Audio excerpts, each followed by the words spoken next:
All right. Good afternoon, everybody. And for those of you who are joining online, a good day, whatever time zone you're in. So gorgeous day in Ithaca, isn't it? Spring day? Yes, it feels like spring here in Ithaca. So it is my pleasure to introduce our speaker today. Before I do that, just a little bit of context on why this speaker is quite important to me. Previously, I worked at African Development Bank, had a chance to travel most of African countries. And Rwanda, to me, stands out as a very unique example, a positive outlier, I like to call it, on how development can be done well. We are quite privileged to have a speaker who is going to address, I'm not going to preempt the talk, but it really struck me every time I go there. I was just there 3 weeks ago, and it's still up to every day I go there. I just smile and wonder on what the possibilities are for a country like that. So today is my great honor and privilege to introduce our speaker, Ambassador, His Excellency Ambassador Ernest Rwamucyo, who is Ambassador and Permanent Representative of Rwanda to the United Nations, based in New York. Previously, he served as Rwanda's Ambassador to Japan and High Commissioner to India, with additional accreditations in other multiple countries. From 2010 to 2013, he was High Commissioner to the United Kingdom and a non-resident ambassador to Ireland. Earlier, Ambassador Rwamucyo held roles in United Nations Development Program, UNDP, in New York and Rwanda's Ministry of Finance, focusing on strategic planning and economic development. He's also worked in the Rwandese Patriotic Front Secretariat and was assistant lecturer at National University of Rwanda. My favorite part, he holds a master's in international development, now MPS in global development from here at Cornell. Yeah, for Cornell, right? Yes, and a bachelor's in public administration from National University of Rwanda. I could say more about him, but you've all read his bio. I would rather he share his remarks today on social contract theory and Rwanda's model for post-genocide national building. Please help me welcome Ambassador Rwamucyo.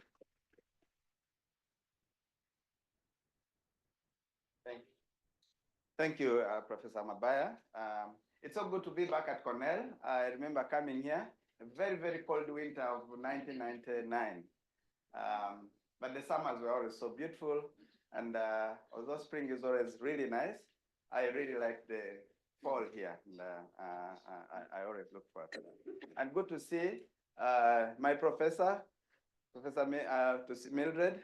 Very, very fond memories of taking her classes.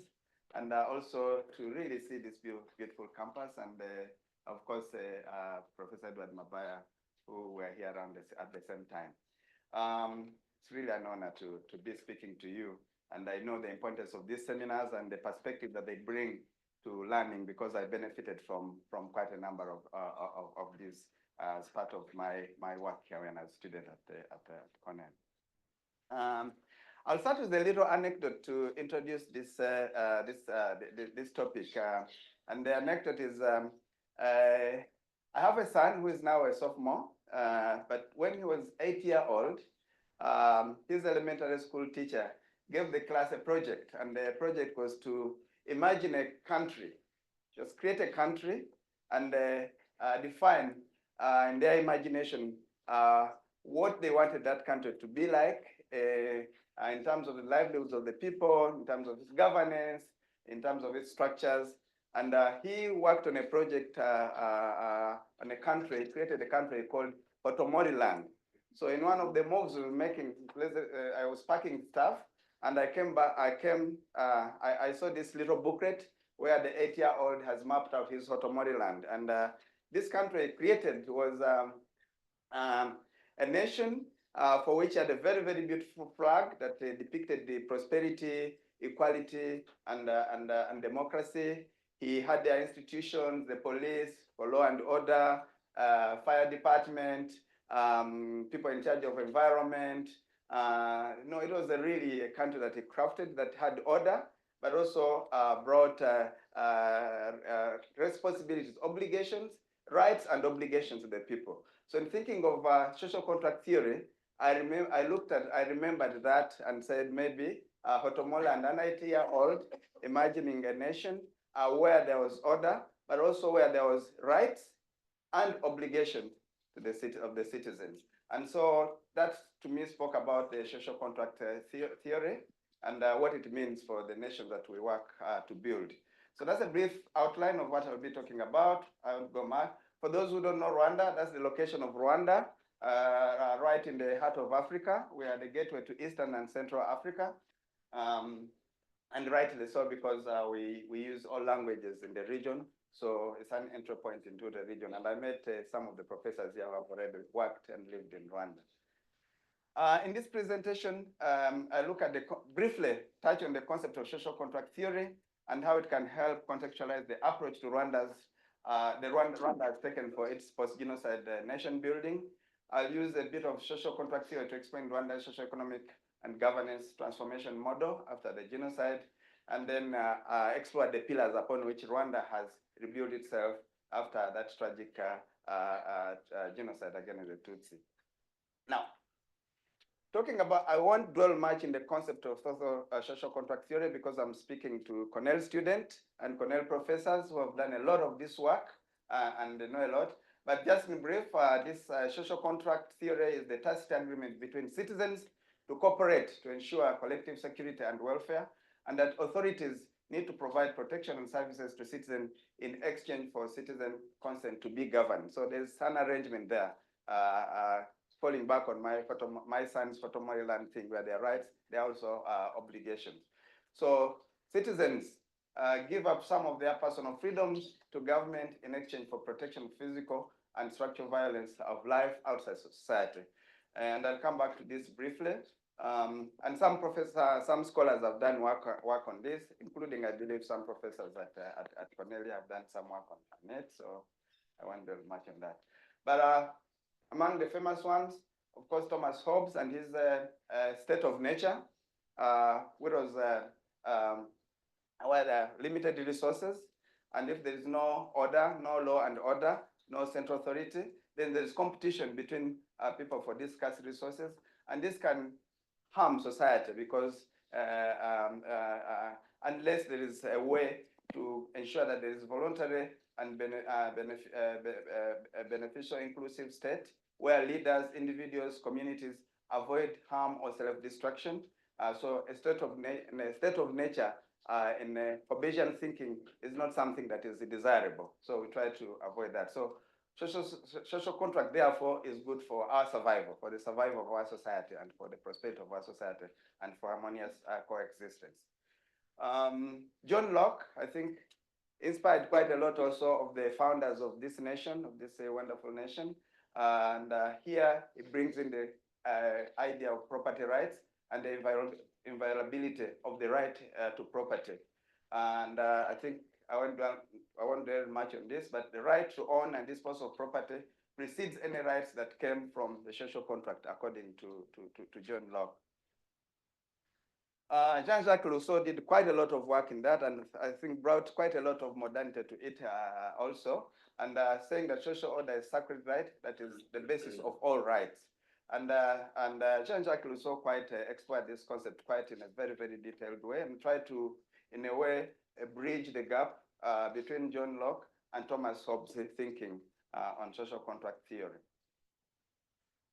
There was a weakness that is noticeable in Jean-Jacques Rousseau's work, where there was a weakness in his treatment of slavery and the treatment of women, which limits the application of his ideas to the practice of freedom, especially in modern society. Otherwise, he had quite an influence on the thinking. Now, in the context of modern nation building, again, a lot of work has been done. You can look at what the United Nations Development Program, World Bank, there are quite a lot of institutions that are involved in supporting either fragile states, post-conflict states, or states that are working to develop, to apply social contract theory in terms of governance, peace building, development, and there is a lot of body of work in that. To summarize all that, this was the work of the World Bank, and there's also another piece by the World Bank Development Report 2017, also actually tried to really tie this together In terms of what it means, you have the citizen-state bargain, where you look at issues of civil capacity, state capacity, and then you look at the outcomes and impact of those action, where you look at what it applies for sickness. Sickness here, we look at how governments or public officials provide services to citizens like education, healthcare, and how they ensure there is equitable access to all those. Then there's issues of inclusiveness, responsiveness, and how they align. So if they are real aligned, then alignment is there when you have expectations and outcomes are matching. There is a misalignment when expectations and outcomes are not matching, and so you really always have to correct that. When they are not matching, then it means that there's a breakdown of social contract. And when they are matching, you always see incremental changes in capacities of citizens, of communities, of how nations change and how they grow and how they transform. So this is one important way also to look at how social contract theory can be applied in modern nation building. Now I want to talk a little more about how all that links to Rwanda. The rest, I think you can look up a lot of what has been done because there's a large volume of work that has been done on social construct theory by so many scholars, researchers, and academics, and public policymakers also. Now, the particular situation of Rwanda is where in 1994 genocide, Rwanda was a very devastated nation. I think I was telling you about the work when you were there in 1990, 93, 1980s, and the work that was done. And in 1994, hell broke loose. The country was totally devastated. The fabric of our society was destroyed. We lost over 1 million people in just 100 days, the most horrific and traumatizing days. We had so many refugees and people displaced across the region and in other parts of the world. The infrastructure was destroyed. The economy ground to a halt. And we really had to dig ourselves from a really, really deep hole. Rwanda was almost a total failed state and one that people looked at and said there was no way this country was going to come out of this. Now, we embarked after the genocide was stopped. The genocide was stopped on 17th July 1994 when the Rwanda Patriotic Front, led by now President Paul Kagame, stopped the genocide and then started the process of nation building, which was a very odious process, really, really difficult and unimaginable. We had to think of issues of national unity, peace and security and stability for the people, building an inclusive governance, building the infrastructure for society, stability and peace across the country, and ensuring that the entire territory of Rwanda, which at that time was really, really fragmented, could really be brought back together and governed in a way that then would get Rwandans to begin looking even into the future. We had to repatriate and reintegrate many refugees who were scattered in the region and resettle many internally displaced people. So we embarked on a phase of relief, rehabilitation, and then returning the country to normalcy and rebuilding the economy. It wasn't a very, very easy thing to do. It was tough. The cause upon which Rwanda's social contract was built, this is very, very important to look at how we started this process. So President Paul Kagame, in his vision, wanted to ensure that Rwandans, remember when we said that Rwanda was 1 million people were killed in just 100 days. They were not killed by foreigners. These were Rwandans killing other Rwandans. These were neighbors killing their neighbors. In some cases, it was relatives killing relatives. So how do you bring these people together? How do you rebuild this community? And so it started a process of national dialogue, of engagement, of thinking, and of really creating the pillars upon which a new Rwanda would be built. So some of those were like initiatives like the National Dialogue, which really get different aspects of society, civil public officials, religious leaders, community leaders, private sector, women, youth, to all be involved in a process of national dialogue where you assessed what went wrong with Rwanda? What happened that we reached this depth of self-destruction? And how do we get out of this? And how do we ensure that everyone comes along together? Because the only country we had was Rwanda. After the Jewish Holocaust and at the end of the Second World War, the nation of Israel was created. And so Jews who had been hunted elsewhere went back to the now state of Israel. And others went to other places as refugees and resettled in other countries. In Rwanda, we didn't have that choice. We had to get back together. So we had a situation where the perpetrator of the genocide and the survivors had to come back to the same village. The kids would go to the same school. On Sunday, they go to the same church, and they fetch water from the same well. So you need to figure out how these people will live together without acrimony. And so the president outlined his views to the Rwanda's people in a very, very clear way. And these are some of the words he used in the later part of nation building. We know the values of our constitution because it starts with we the people. And we have to be prepared to safeguard the unique choices that bring this country and our life together. That was a very, very important part of trying to get people to stretch their thinking. We will always want to stay together. We'll always be accountable to ourselves first, and we are not going to stop thinking big. So there are key elements there. Staying together, very, very important. That speaks to a common aspect of unity, of reconciliation. We've got to be accountable because we have to, along the way, see how we are doing on that journey. It's very, very crucial. And then we've got to think big. Remember, this is a nation where people had lost hope. So to get people who have almost lost hope to begin thinking big is another odious decision that the leadership made. And how to inspire people to move along was very, very key. So these are the key pillars upon which Rwanda's social contract has been built over the last decades. I'll touch on some of them as I go along and leave time for us to discuss. The choice to stay together. This meant taking ownership and taking responsibility for our tragedy and the failures of our society. That Rwanda destroyed the country themselves. Of course, the international community abandoned us. Of course, we had the United Nations peacekeeping force there, which abandoned the people. And so we had to stand on our own. But at the end of the day, the tragic responsibility of destruction of life fell on the Rwandans themselves. So we had to take ownership of that responsibility, and there was no way we were going to run away from that. So taking ownership was very, very important as part of that journey. Then embarking on national unity, reconciliation, and social cohesion, building that was very critical. Comprehensive and all-inclusive national dialogue process. There was a long process that was held between 9th May 1998 to 6th May 1999, where all aspects of our society would meet on a weekend for very long meetings to think through all the problems that Rwanda faced, to reflect on the tragic history that took us there, and then to think through how we resolve each of the key issues that were identified.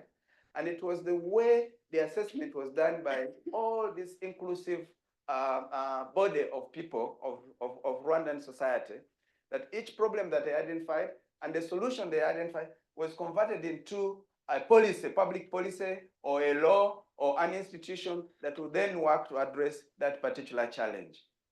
That's how we came with issues like in Rwanda, rebuilding a new Rwandan identity. We should rebuild a common Rwandan identity. We should have, it should be unified, and we have to have social cohesion. It have to be inclusive. We have to build an inclusive and equitable society that provides opportunity for everyone. Women empowerment and gender equality was key to that. So when we talk of why there are a lot of women in key decision-making position in Rwanda, it is because of that deliberate choice to say that if we are to rebuild this country, everybody has to come along together. Nobody can be left behind on this journey. The second pillar is the choice to be accountable. And I talked of the national, we have many mechanisms that have been put in place in that, but we embarked on a very, very bold process of building institutions, making those institutions work. if there is a country over the last decade that has really restructured public institutions, it is Rwanda, and the entire governance system. There was nothing to build on, so we had to really build anew, but think boldly, be ambitious, and ensure that we relentlessly introduce governance reforms that will make people participate in the process of rebuilding the country. And Rwanda really went on this project with a lot of focus, with a lot of discipline, with a lot of ambitions. So we started using things like pilots. We said that if you go into pilots, then you might get lost. Let's do something. If it works, let's keep building on it. If it doesn't work, let's break it down and rebuild. Or let's take good aspects of it and keep going with that. So that helps us to make so many changes, so many reforms, and build so many reforms in the short. I used to sit in Professor Warner's class where we talked a lot about devolution, private sector, decentralization, efficiency, service delivery. And so Rwanda really did that big time. We introduced that into every aspect of our society. That thing you saw there called the imihigo or performance contracting is something we introduced in the local government. When we build new local government structures, we ensure that the mayors, on behalf of their citizens, would sign a contract with the head of state, and the contract will be very clear about what the public resources they're getting and how they are going to use those resources to deliver public services for people. And every year there was accountability to revise, to see how we performed on those contracts, and then that would attract either more resources or reduction of resources depending on performance. We even introduced incentives for higher performers to get more resources based on their performance. And these performance contracts still continue up to now. Accountability, transparency, zero tolerance to corruption was very important because we're a poor nation, little resources, and those resources have to be used for the benefit of the country and for the benefit of the people. So it was very important to ensure that institutions are accountable, and that there was very strong emphasis to ensure that happened. Citizen engagement, very crucial. We have to be innovative. We have to apply a lot of homegrown solutions like a Chacha Court, Muganda. There are a lot of innovative things that we've done to achieve that. Third pillar was the choice to think big. We really had to think big. There was no way we could get out of this deep hole if we are not ambitious. So we tried to be really as ambitious. So we developed a very ambitious vision for Rwanda, which we call the Rwanda Vision 2020. We defined the pillars upon which the economy would be transformed, and we wanted Rwanda to be a middle-income country by 2020, which we really did quite a lot on that, but now we have the Rwanda Vision 2050. And the Rwanda Vision 2050 is about this, about Rwanda becoming a middle-income country by 2035, with the GDP per capita reaching about $4,000, and then to be a high-income country by 2050, with GDP per capita reaching $12,476. But all this should be achieved with the prosperity and high quality of life for all Rwandans. So that's very crucial.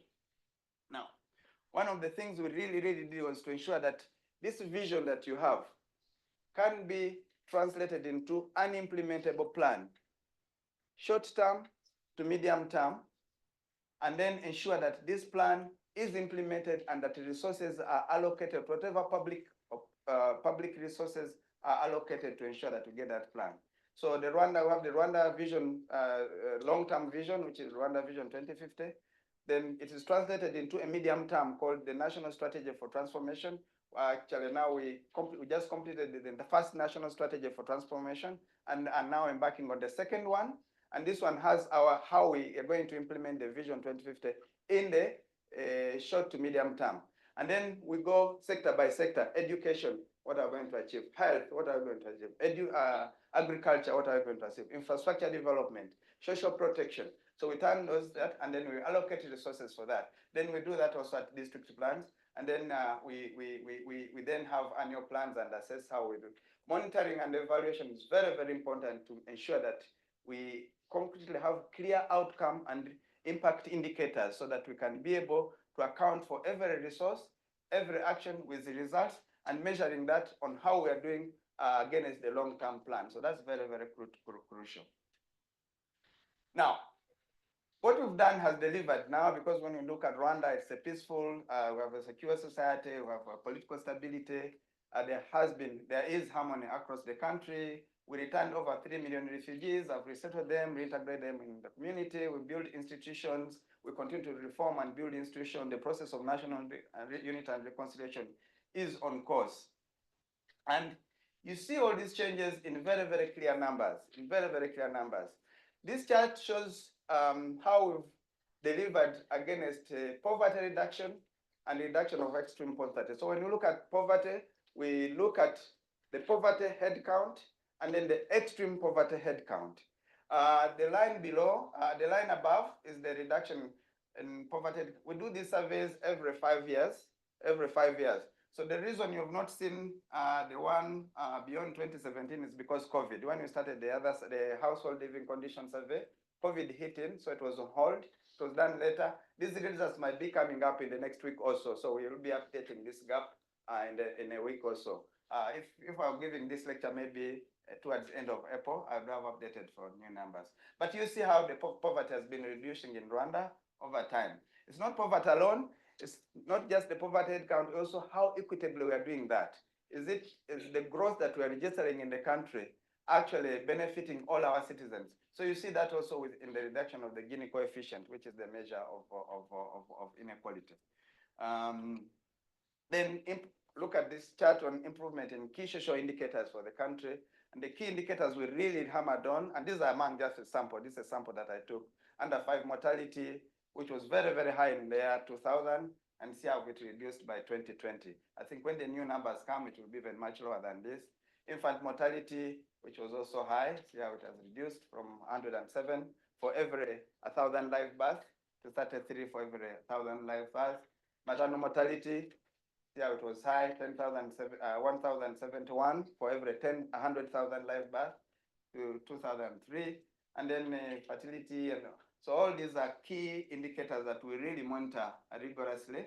And the source is the Rwanda, the household living survey, and some of it is the demographic and health survey. Life expectancy, you see how spectacular life expectancy in Rwanda has changed over the last decade with these investments.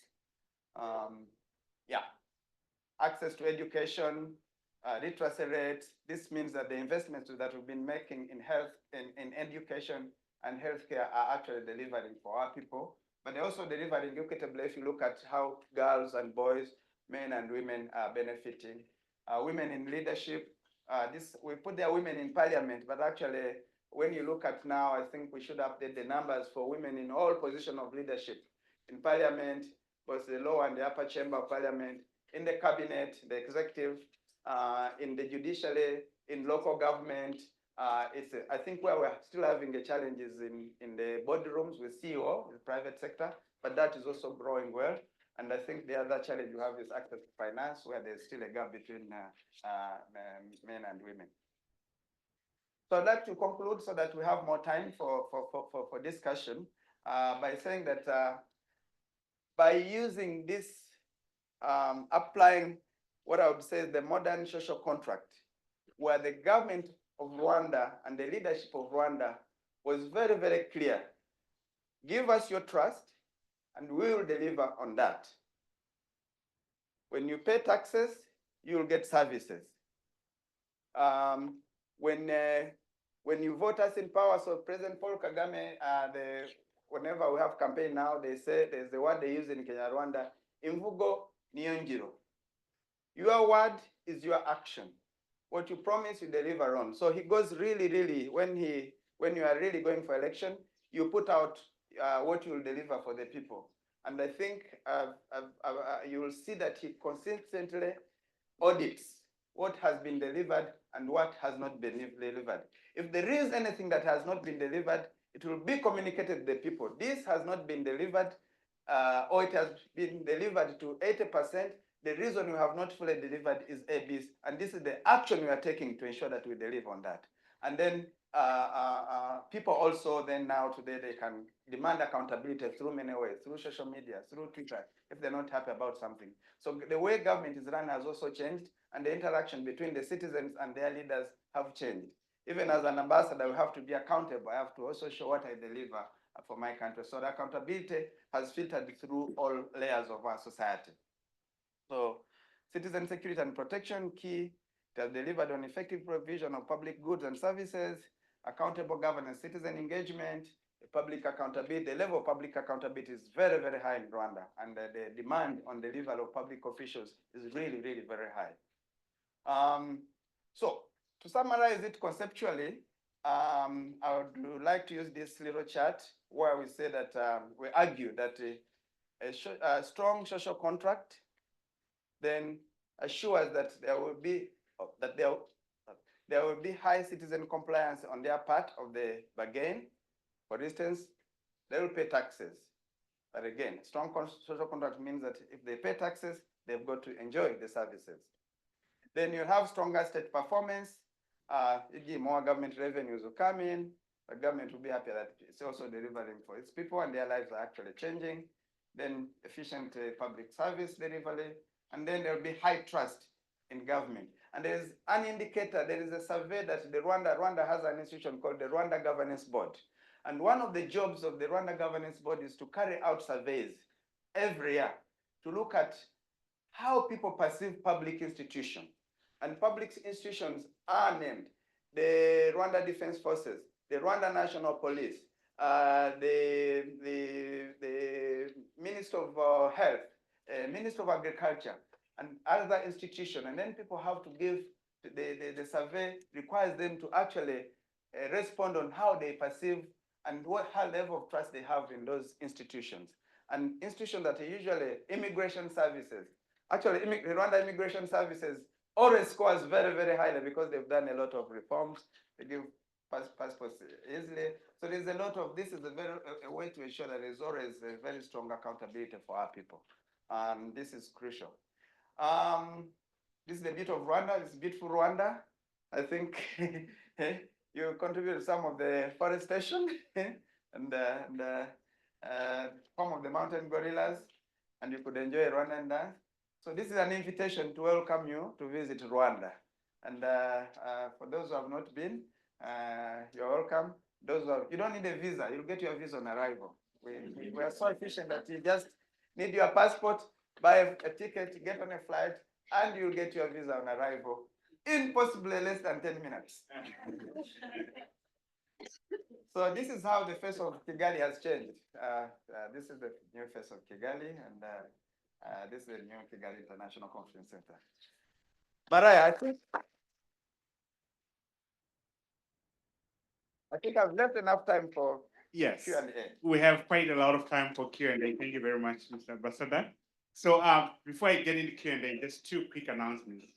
One is that this seminar is actually co-sponsored with the Institute for African Development.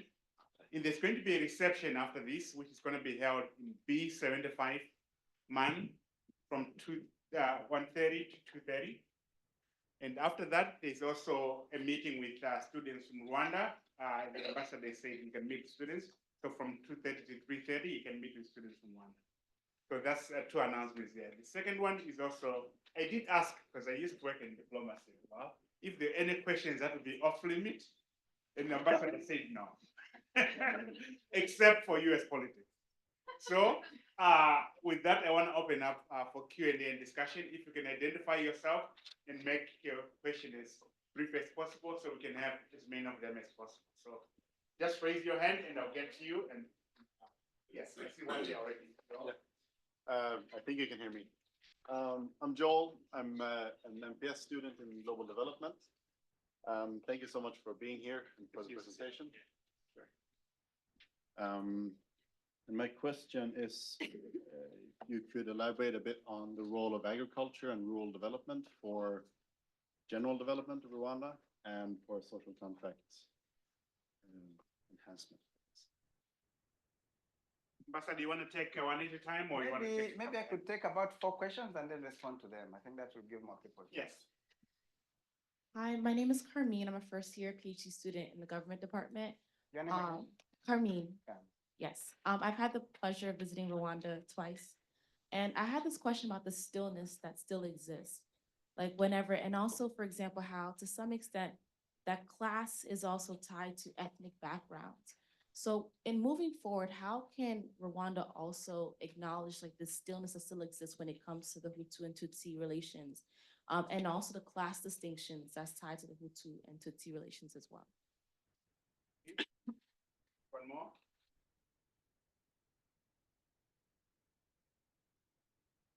Good afternoon, Ambassador. My name is Abhiram. I'm from the City and Regional Planning Department. So I saw the statistics. It's quite impressive. I work for the government in India, and like these are some of the sectors which we have also been working for quite a long time. So especially with respect to the school enrollment ratio, the mortality ratio, infant, maternal, and all, the drop is quite sharp.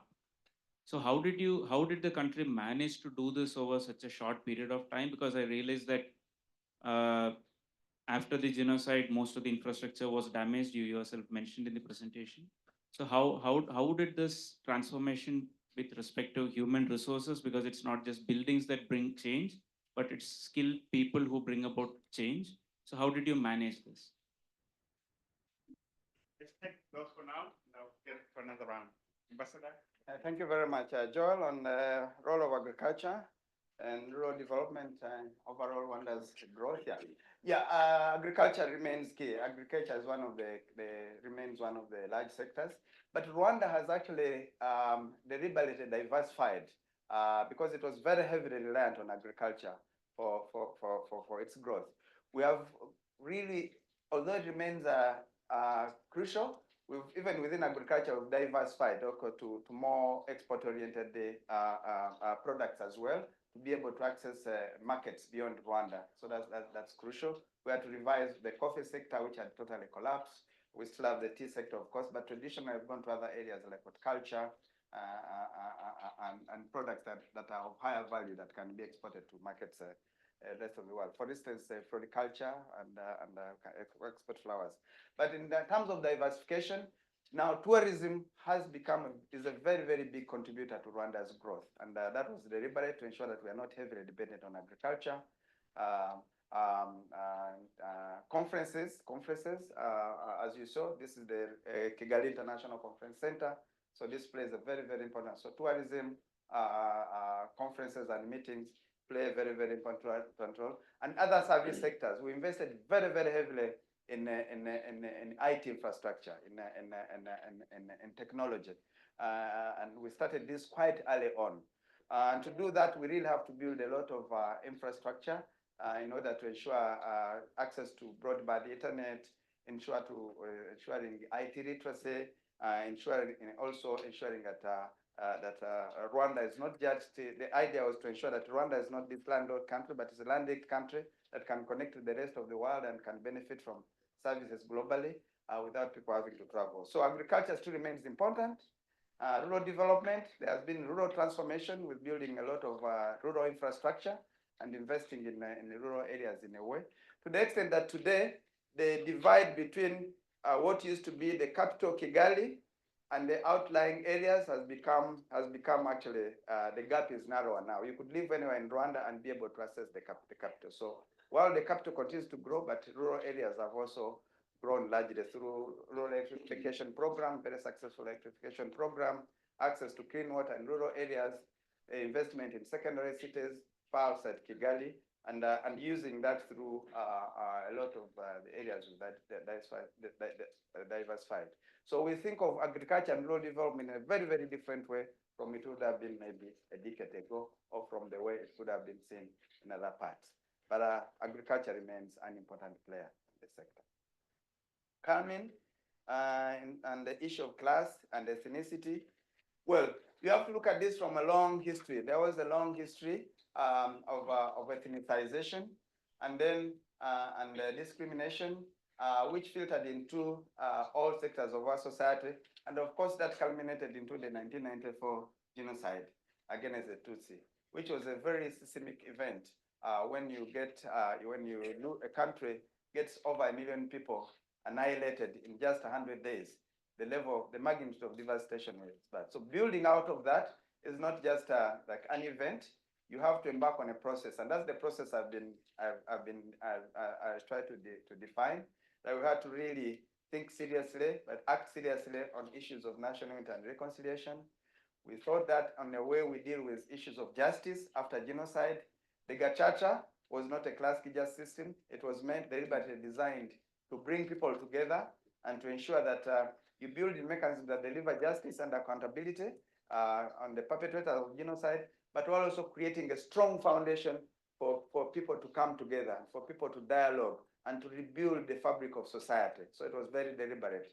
Now, we monitor that always, and what we see is that as we go along, the journey is very successful because, as you saw, Rwanda has been harmonious for the last 30 years. Everybody have equal access to services. The divide between the rural and the urban, as I was saying, is done. But you cannot eliminate something that was built over a very long time and culminated into a genocide of that magnitude. You cannot eliminate it in just one day. So it is a journey that we continue to move on. But the progress is very good. The progress is very good. I think when you look at the way Rwandans live together, the way they have equal access to opportunities, the way we live peacefully, the way little tensions will always be there as we go along this journey. But I think we are getting there, and I think we are very confident that we are building a nation that is united, that is embracing all its children, and that is a comfortable place for every Rwandan. I hope, I don't know that that answers your question. On the issue of skills, yes, we invested very, very heavily in education. Really, if there's a sector we invested in, was really capacity building and ensuring that you have Rwandan access to education, as you saw, even in school enrollment, it's access, but also in terms of sending children all over the world. We sent Rwandans all over the world to go study, bring the knowledge back, and we ensure that both men and women had equal access. So in terms of capacities, Rwanda is at a level where actually we always need more. You always need a lot more. We have to keep investing. But compared to, say, a decade, 2 decades ago, when we had, we were talking about scientists who were wiped out, so we had to rebuild all that. But we have to rebuild, we've built now a number of many training institutions, in addition to sending people to study elsewhere. And Rwanda is turning around to be actually a place where the people from other parts of the world come to study. So this is a change that is happening right now with some of the fine institutions that we have. We brought in fine universities like the Carnegie Mellon University campus in Rwanda, the Africa Leadership University. Some universities from the US have campuses now in Rwanda. Universities from other parts of the region have now built campuses in Rwanda. So skills development, capacity building is a very, very important area of development. And no nation can transform without that. But we are also open that where we lack certain capacities, especially as we begin to grow rapidly and need some sophisticated capacities, we are so flexible in buying and attracting those capacities from elsewhere. So we don't allow our development and our transformation to be bogged down by capacity that we don't have today. So that is a very, very important factor. So this is the openness of this new young nation. That's why I said that you can travel to Rwanda without a visa and you get your visa on arrival. It's the same for a work permit. If you need to go teach in Rwanda or work in Rwanda, it's very, very easy to go and work there. So we make it easy for capacities to come from elsewhere in the world. I think I've answered quite enough. We're ready for another round of questions. And Moody, let me know if this question is online. Not yet, okay. Right here. Hello, sir. I'm Akshita, doing my master's in applied econ and management. Thank you so much for this very interesting talk. I think the statistic that really stood out to me was the fact that over 61% of the parliament was women. And I think a lot of countries are really actively trying to get more women involved in parliament and not been doing so well at that. So I was just wondering, other than the social contract theory, if there was anything inherent about the Rwandan society that made this easier or maybe even harder to achieve, and what the government did for that. Thank you.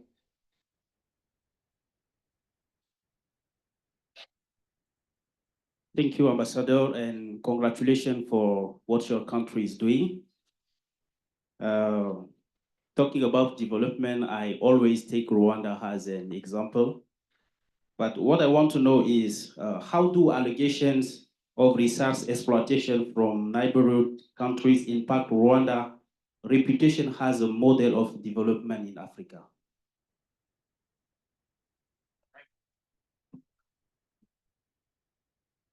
question.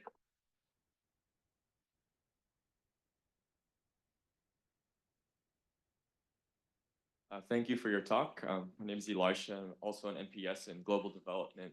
You talked about the importance of social cohesion, especially in the early days after the genocide. Can you talk a little bit about that reconciliation and actually building, and what were some of the key community or grassroots players that you saw in Rwanda that were important for making that happen? Yes, Ambassador, if you can handle those, we don't have too much time left, so. Thank you. Yeah, on the question on women in parliament, actually, as I said, it's not just actually in parliament, it is also in the executive. In the executive, I think we have almost 48%, if not even, I think if not more. I need to keep checking the numbers in terms of the cabinet ministers. In the judiciary, it's the same. In local government, the mayors and the district executives is the same. And this was a very deliberate part of this bargain, where when the new constitution of Rwanda was designed, there was a clause that was put in deliberately that guaranteed that 30% that women would occupy 30% of decision-making position at all levels, from the grassroots all the way to the top. And that was because it was a constitutional provision, it had to be respected. So for every institution that was set up that required the elections, nomination, there was a deliberate effort to ensure that the 30% is secured, but also the remaining 70% is open for competition by men and women. So through that process then, with the guarantee of 30% women, and then women also allowed to compete for the rest of the 70%, ensure that the participation of women kept growing, and it grew and it grew. Of course, initially it was harder because women thought, if we go in, will we win? And then when they saw that those who were going in won, then it became competitive. But the other factor is that those who got into those positions actually delivered. So it was not, what do you call it was not like, just get them in, no. But when they got in, they really delivered, and then society then had confidence in the ability of women to deliver in their own right. And that was very important. And then as the existed education, so the skill gap also was bridged. So men and women could compete for same positions. So that has been key. But you asked what actually guaranteed that, what other aspects are key for the Rwandan people in terms of beyond the social contract theory. I think leadership played a very, very important role. For every nation that goes through a very difficult situation, the role of the leadership in creating a vision and being a champion for change is very, very crucial. And I think for Rwanda, President Kagame, to his credit, has really, really done a great job in providing that leadership, that have given a very, very ambitious vision, also has created fairness and equity and empowered all Rwandans to be engaged in this project of rebuilding the new nation. So leadership is important. Second aspect is the resilience of the Rwandan people. The Rwandan people went through a very, very difficult history, and the genocide was just devastating.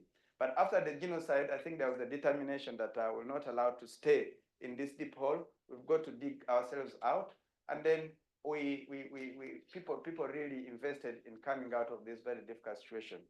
And then the third factor is partnership. Of course, Rwanda built so many friendships across the world, and we got a lot of support coming in, a lot of resources, a lot of partners, a lot of people volunteered to come and teach when the university was opened, and there were no professors. People came, volunteered to teach in the universities. Many people came and gave their time.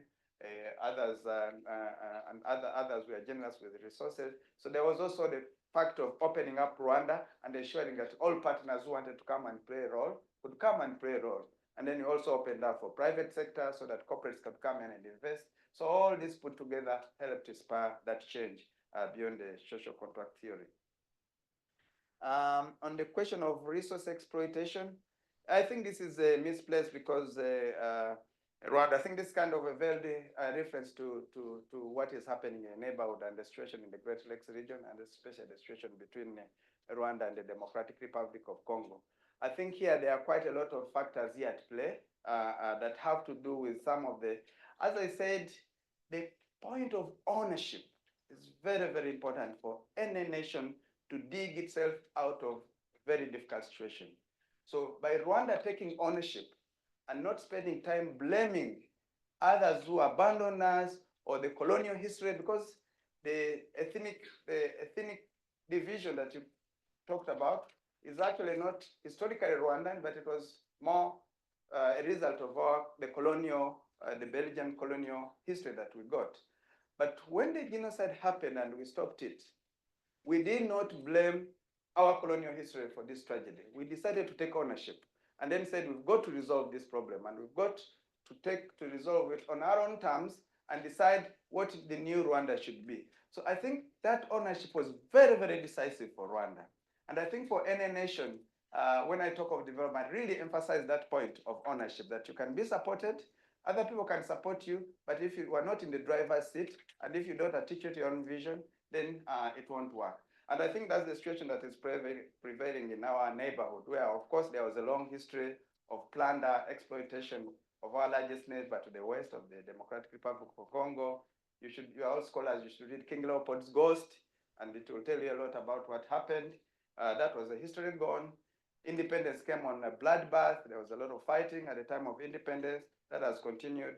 So there's a long history of conflict, of failure, governance failure, of corruption and institutional decay, which then has built into a situation where you have a situation along the borders of Rwanda where you have over 250 local armed groups and 14 foreign armed groups operating in a big part of the eastern part of DRC, who have killed, maimed, raped, and continue to cause instability, and they attack neighbors and are attempting to overthrow neighboring governments. So all this has played into that. I think reducing that to only resource exploitation is actually really minimizing the magnitude of the problem. Then for us, for Rwanda, we have a security situation there where we have the force that committed genocide in 1994, went across the border, continues to commit genocide there and continue to attack Rwanda, and then do ethnic cleansing of the local communities, especially those who speak Kinyarwanda. So there's a complexity of issues there that have to be addressed internally. Sorry, you asked me directly, but because I'm a diplomat, I could read into the answers. So I have to try to explain that so that there's clarity, so that we are not just pushing it under the carpet. One more minute, and there was one last question I think that was asked on the importance of social contract theory. What communities play? Yeah. It is one thing to have a theory upon which you can base to design your public policies, but I think for Rwanda, there has been a lot of innovation coming from the Rwandan community themselves. Rwandans have done what they call homegrown solutions, where the system was built, allowed people to come with their local solutions, which then when they work, get scaled up to become part of national policy. So that has been very, very important.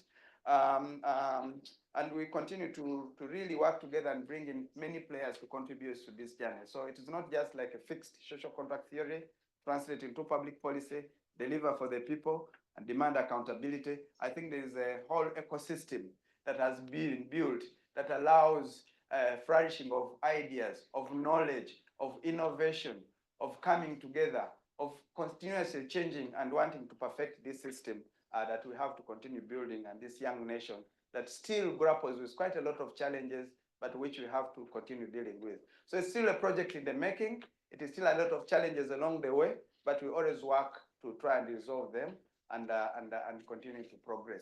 That's how societies grow. That's how nations grow. Thank you very much. Thank you very much, Ambassador. And like I said, this conversation continues in big 75-man library, and Professor Rachel Barneke is going to be leading the reception. See you there. Thank you very much for coming.